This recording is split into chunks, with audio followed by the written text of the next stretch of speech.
Orang yang bilang apa Agus itu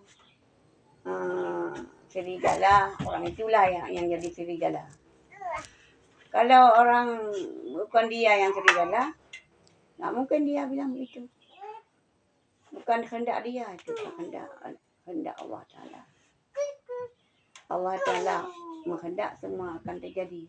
Yang tidak mungkin terjadi sama manusia, sama Allah Ta'ala semuanya mungkin terjadi. Apa dia bilang? Itulah Agus itu yang isi surga. Karena segitu banyak orang nggak ada yang bela anak itu. Segitu banyak orang nggak ada yang bela satu orang pun. Satu orang pun nggak nampak orang lain yang bela anak itu. Jangan bilang itu. Orang yang bilang itu mungkin setengah serigala. Nggak tahu Maha Kuasa Allah, Maha Bijaksana Allah, Maha Kaya Allah, Maha Agung Allah, nggak tahu.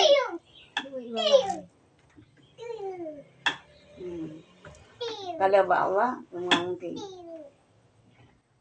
Itu Palilun disiksa. Siapa yang siksa?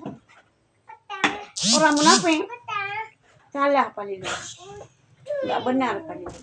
Tapi yang mantu siapa? Penyali. Sama yang munafik yang nggak bagus. Sama yang siksa yang Allah sama orang munafik. Kata tahulun. Kan pokok di kari.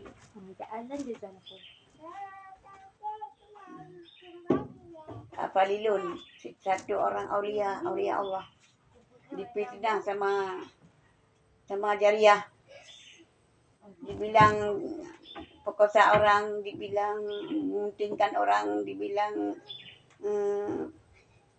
nyuri punya orang, dibilang curi gapan orang dalam kubur. Macam mana? Semua kita. Kenapa begitu? Allah menghendaki. Ujian orang itu, orang yang disayang sama Allah Ta'ala, itulah ujian. Semakin disayang sama Allah, semakin berujian. Jangan bilang itu. Jangan bilang nggak mungkin. Nggak mungkin. Itu paling. Semua sama orang munafik.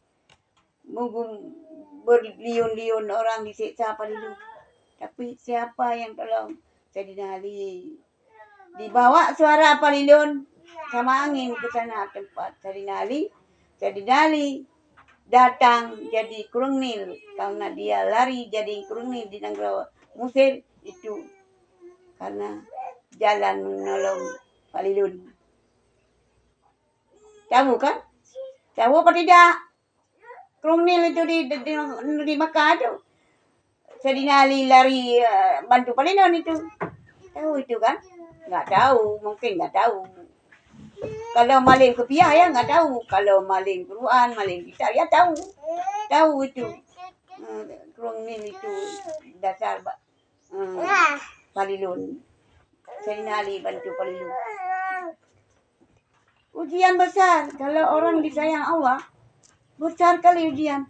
Kenapa orang lain nggak mau tolong anak itu?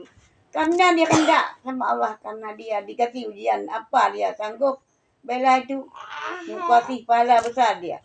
Dia pahala besar dia tamu surga nanti. Kita yang bilang ini yang caci dia ini, yang masuk neraka. Jangan bilang dia serigala, yang ngomong itu serigala. Bukan dia serigala, yang ngomong itu serigala.